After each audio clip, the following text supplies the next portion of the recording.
And of course, let's take you back to the story in Imo State, where, of course, barely 2 weeks after the NLC president was allegedly assaulted by security operatives in Imo State, the governor of the state, Hope Uzodinma, says he regrets the attack on the Labour leader.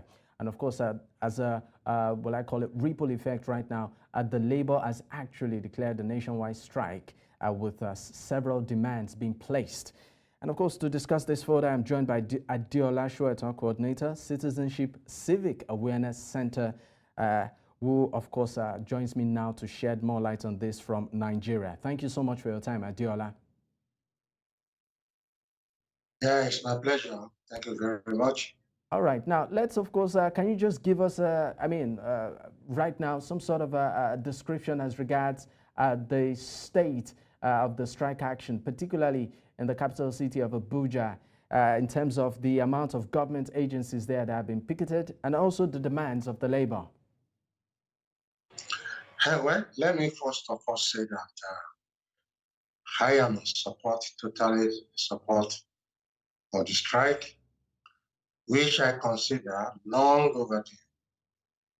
The brutality visited on Ajaero and another labor leader just triggered it. Really, the plan for indefinite strike has been on and long overdue.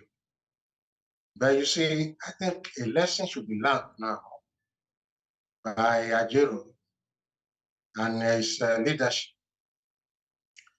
that when a lion refuses to run, as at one deal, such a lion will be taken to be a rat, and then people will start chasing to kill it or to hurt it. That is what just happened in Imo State. I have been with labor activism leaders since 1978.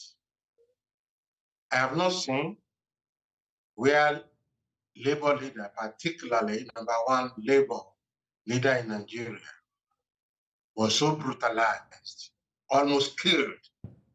And what that message is that the brutality of police, we started the answers, is now being given authority backing by what the Imo State government did.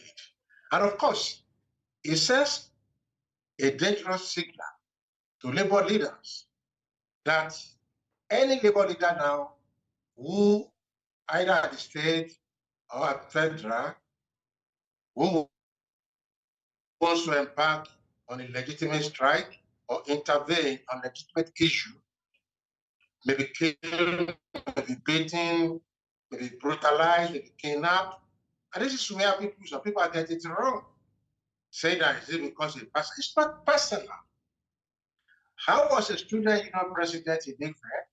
You cannot do that to an ordinary student union president to come and brutalize him or her on campus.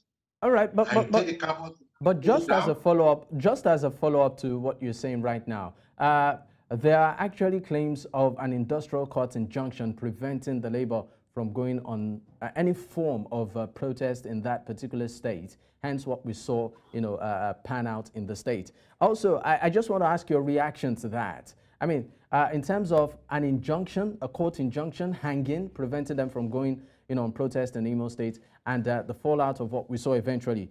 Vis-a-vis, how is the enforcement of the strike among federal workers being carried out? And what measures or strategies is the labor union actually employing to ensure widespread participation also? Well, in first instance, court belongs to the state. So they can issue any directive anytime they want. It started from Obasanjo regime, where if leaders are not abusing the no strike of workers with talks, they will use court to abuse. As it stands, what the labor leader at the federal level told us was that the first injunction had expired. Even at that, I am yet to see where a court will stop people's movement, a revolution or a movement. You see, when you start using that over the years, it can't work. Then you start asking yourself, are judges buying from different markets?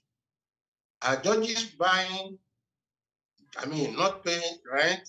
If they are building their houses, are they not paying facilities for facilities? Are they secure, especially the young lady, the one of the policemen? To me, I personally believe to be very, very careful when it comes to ambition, labor, leaders, students, strike, and what have you.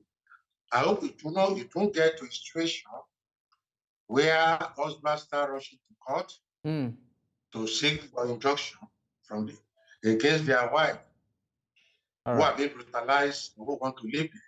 That is by the way. Well, the strike is on in about 19 to 20 labor organizations. I must say that error belongs to the labor leaders. Because when you are organizing a midnight strike to start by 12 noon, by 12 midnight, I'm not seeing the effective organization. We don't rely on correspondence alone. And the strike should not be sit at all. They're supposed to be on the street now.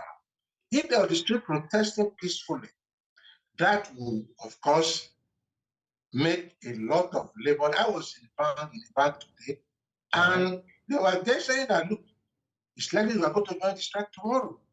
Strike is like a movement. It can't be ordered and obeyance immediately. More so when there was no, mobilization of the street. And I think the labor leadership should know that. All right, in Adeola. 1987, when Soetan was leader, Adeola. And there was an injunction that 11 NEPA men that participated in the labor strike were arrested, that they should be tried. In fact, Babangida regime was about to put them at a tribunal for treasonable felony. They were there already, but the labor leaders and the students were on the street, and that ended the case. So all right, Adeola, I'm sorry, but we're pressed with time. I may just have to let you go at this point. But thank you so much for being a part of the news bulletin at this time. Adeola Soetan, Coordinator, Citizenship, Civic Awareness Center. Of course, once again, thank you so much. We will keep our eyes as events unfold. Thank you once again.